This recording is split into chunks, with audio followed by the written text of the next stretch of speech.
That's the infamous shot of yours truly just before I took the plunge and jumped off this bridge into the Cijulang River. This is me recovering from my nerve-wracking bridge jump. I'm so glad I didn't belly flop or embarrass myself in some other creative way.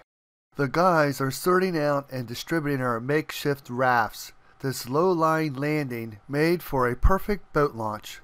Seems kind of weird to see the underside of a bridge, don't you think? Regardless, this has the magical makings of a romantic adventure.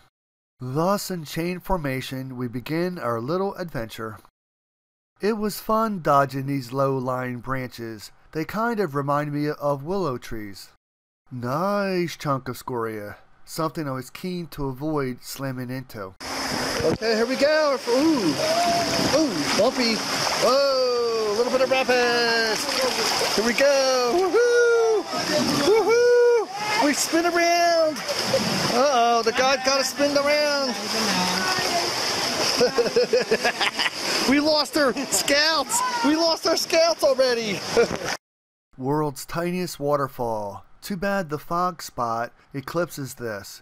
I could tell it was spring-fed too because the water was nice and cool. We all marveled at how the sun transformed the water into liquid emerald. We take a small hiatus, perfect timing as we required recovering from our whitewater jaunt. This place was simply enchanting. It was great fun just to float on your back looking skyward. You imagine you were in a cartoon or fantasy world. The high bank walls, sparkling green waters, and patchy sun streaming through thick vegetation made the Green Canyon all but surreal. I spied some dripping water and asked my considerate guide for some assistance so I could navigate under it. Okay, we are in Cijulang Pangandaran. Brian on a rubber toe. I was baptized. All right, good. Look at this view. The water tastes alkaline. Okay, honey, that's good. That's good. Hey. All right.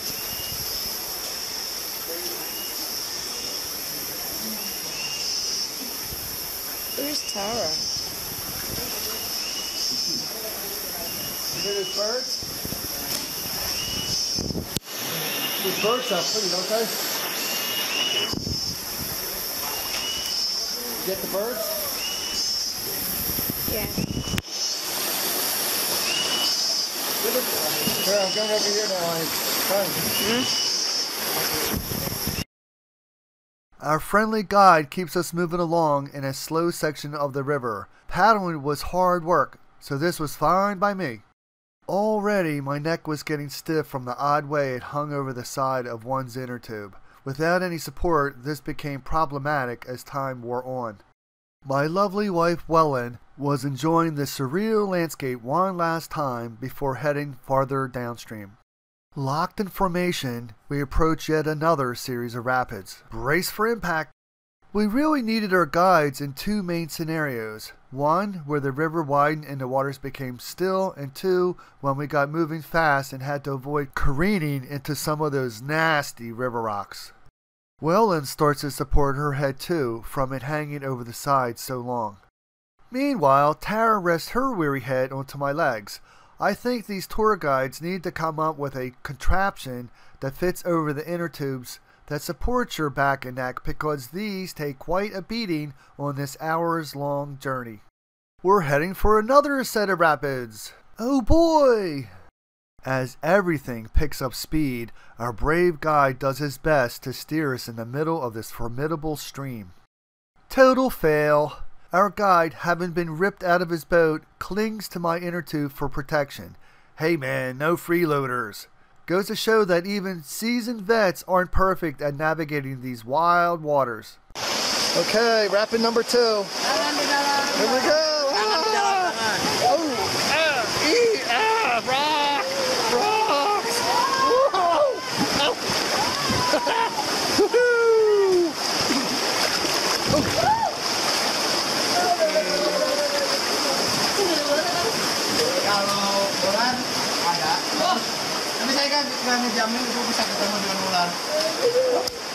Oh! Watch out, there's like these big giant freaking... There's giant, honey, honey, watch out. Some really nasty bugs back here. Evidently, somebody lost some clothing along the river. Comes as no surprise, what with the level 2 Whitewater ride we just endured. Not sure how long this item was there. I think they should have cut some holes in it and placed it over a cross as a warning to future body rafters. Ha ha ha. The ladies take a break to swim around a little. You'll also notice they don't go far nor take off their safety gear. As for me, I was glad to finally free myself from my cumbersome inner tube and frolic around in this lagoon of sorts. The water was so perfect, so refreshing. I didn't want to leave.